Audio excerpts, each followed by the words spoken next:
Cartoon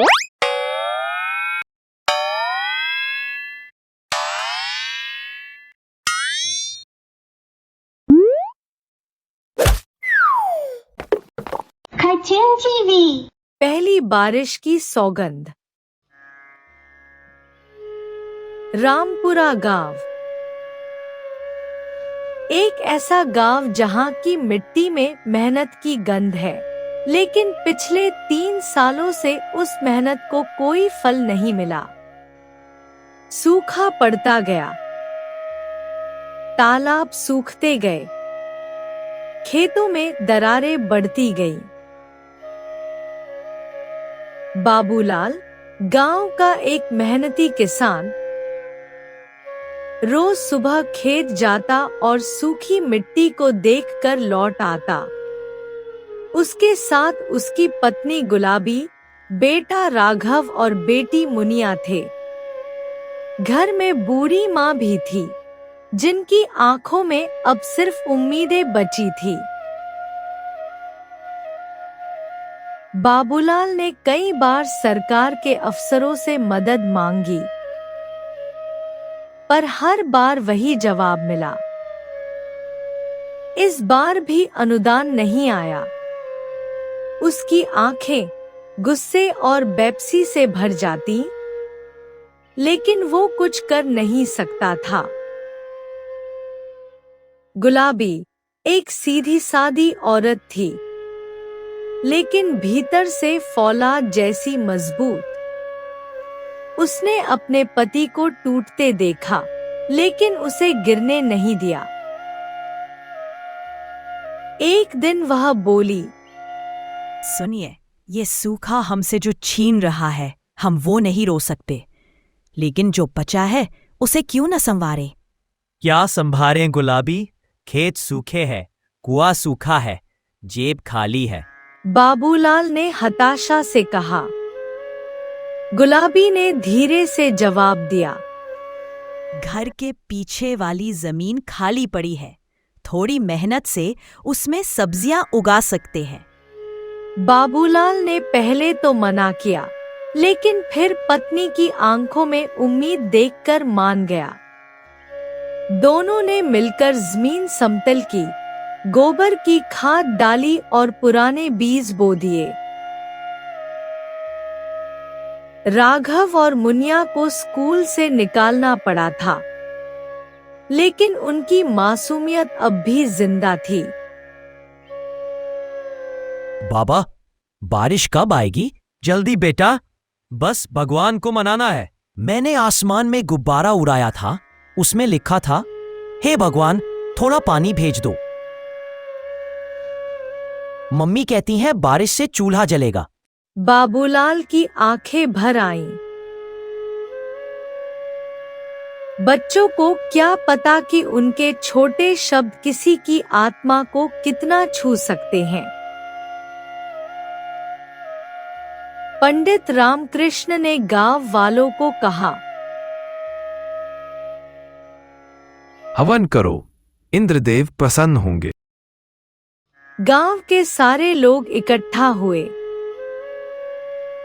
कोई गेहूं लाया, कोई लकड़ियां, कोई दूध। सबने मिलकर एक बड़ा यज्ञ किया। हवा में हवन की खुशबू और उम्मीदों का धुआं फैला। गुलाबी ने भी आटे की छोटी सी रोटी बनाई और उसमें तुलसी का पत्ता रखकर आकाश की ओर उठाया। हे इंद्रदेव, कुछ बूंदे ही भेज दो, बच्चों की भूख अब देखी नहीं जाती। शाम ढलने लगी, आसमान में बादल घिरने लगे। राघव दौड़ता हुआ आया। माँ, देखो, बादल। गुलाबी ने हाथ जोड़ लिए। बाबूलाल छत पर चढ़ गया। उसने महसूस किया, पहली बूंद उसके चेहरे पर गिरी। वो कांप गया। फिर एक, फिर 2, और कुछ ही पलों में बारिश शुरू हो गई। गांव भर में जैसे किसी ने जिंदगी का गीत छेड़ दिया हो। बच्चे नाचने लगे, बूढ़े गले मिलने लगे और औरतें बरसात में भजन गाने लगी। बाबूलाल और गुलाबी बाहर खड़े थे, भीगते हुए। तूने कहा था ना, उम्मीद मत छोड़ो। आज तेरी बात सच हुई। बाबूलाल बोला। गुलाबी मुस्कराई। मैंने कहा था ना, जब तू साथ है तो बारिश जरूर आएगी।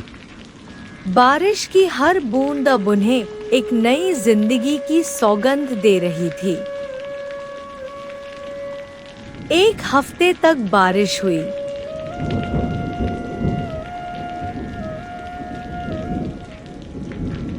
तालाब भर गए, कुएं हंसने लगे। बाबूलाल ने फिर से हल उठाया और खेत में उतर गया। इस बार उसकी चाल में आत्मविश्वास था। गुलाबी की उगाई सब्जियां अब फलने लगी थी। उसने गांव की औरतों को इकट्ठा किया और सबको सिखाया। अपना घर का पिछवाड़ा कभी खाली मत छोड़ो, वहां से भी जीवन उपज सकता है। गांव की औरतों ने गुलाबी को धरती की बेटी कहकर पुकारा। फसल लहलहाने लगी। बाबूलाल की फसल इतनी अच्छी हुई कि मंडी में उसकी सबसे ऊंची कीमत लगी। लेकिन सबसे बड़ी दौलत वो नहीं थी। एक दिन जब मुनिया स्कूल से आई तो उसके हाथ में एक चित्र था। उसमें उसने पेंट किया था बारिश, खेत और माँ पापा। उसने लिखा था, मेरे घर की सबसे बड़ी कहानी है पहली बारिश की सौगंध। बाबूलाल ने वो चित्र दीवार पर टांग दिया और बोला, ये है मेरा असली इनाम।